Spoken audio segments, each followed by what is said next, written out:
काका, आज मुझे उस इंसान से एक बार आमने सामने मिलना है।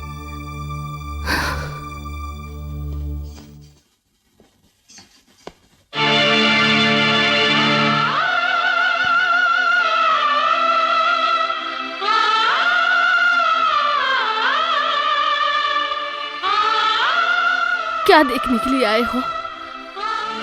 जिसको ठुकरा के अकेला छोड़ के तुम चले गए थे, वो कैसी है, यही देखने के लिए आए हो ना? बोलो बोलो, मेरी क्या गलती थी जिसके लिए तुम मेरी सुख शांति सब कुछ छीन कर ले गए? अपने बच्चे के मुंह से माँ शब्द सुनने के लिए अपने बच्चे को कोख में 10 महीने 10 दिन पालती है,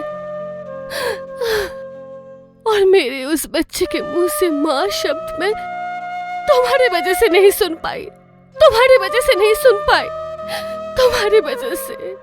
जयंती को सहारा बना के मैं नए सिरे से जीना चाहती थी, तुम्हारी वजह से, तुम्हारी वजह से आज उस बच्चे के हाथों में लहूलुहान हूं। बोलो बोलो, क्या अभी भी तुम्हारी आस पूरी नहीं हुई? और क्या कसर बाकी रह गया है? बताओ बताओ बताओ ना। आज इन इतने सालों के बाद जितने गम तुमने मुझे दिए हैं, वो मुझे तिल तिल कर जला रहे हैं। जिसकी आज तुम तक नहीं पहुंची, मेरे गम में मुझे ही जलने दो। जानती हो शिखा, पिछले 20 सालों से खुशियों से कभी मेरा सामना नहीं हुआ। शांति और सुकून क्या होता है ये मैं भूल गया। भूलने दो। तुम्हारे गम ने मुझे अंदर तक तोड़ दिया, तोड़ने दो। फिर भी मैं खामोश रहा, एक शब्द नहीं बोला, और आज भी मैं तुम्हारे सामने खड़ा हूं।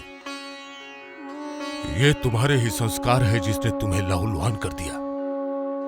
फिर भी तुम मुझी को कोस रही हो, अपनी अदालत में मुझी को दोषी बना रही हो। लेकिन मैं किस पर दोष मढ़ूं? बताओ शिखा, पिछले 20 सालों से मेरा जो सीना छलनी हो रहा है, वो जाकर मैं किसे दिखलाऊं? क्यों? अभी तो दोनों बच्चे ही तुम्हारे हैं। एक बेटी तो मुझे छोड़कर तुम्हारा आशीर्वाद लेके शादी करने को चली गई, और एक बेटी तो पहले से ही तुम्हारी थी। अब तुम खुशी से शांति से जीना। दूर से जो दिखता है वो हमेशा सच नहीं होता शिखा।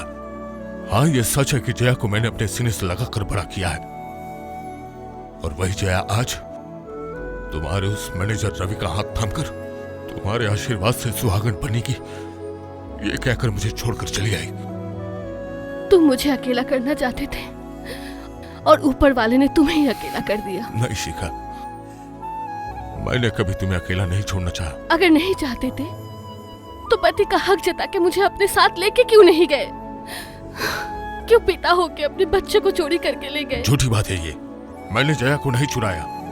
इतने सालों में कभी तुमने अपनी माँ से एक बार भी पूछा कि हम दोनों के बीच में दीवार किसने खड़ी की, मैंने या तुम्हारी माँ ने?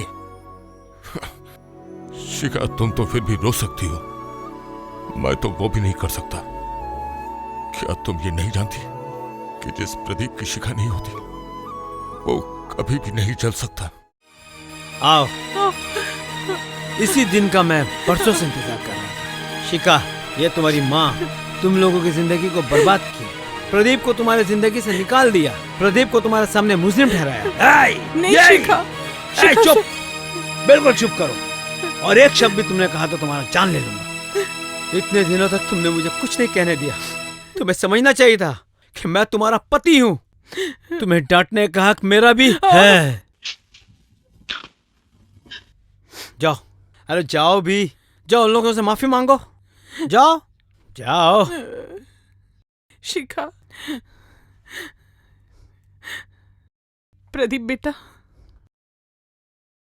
मैंने तुम दोनों के साथ बहुत जुर्म किया है, मैंने गलती किया है बेटा, लेकिन इसकी जिम्मेदार बड़े जिम्मेदार है विकास। उसे तुम पहचानते नहीं हो। उसे तुम छोड़ना नहीं, उसे छोड़ना नहीं तुम। मुझे जो भी सजा देना चाहते हो दो। इसका मतलब मुझे भी कुछ ना कुछ करना ही पड़ेगा। यस। तुम्हें सजा देके और क्या करूंगी माँ? मेरा गुजरा हुआ दिन तो लौट कर नहीं आएगा ना। शिखा, रुक जाओ। तुम कहाँ जा रहे हो? टूटे हुए कड़ियों को जोड़ने।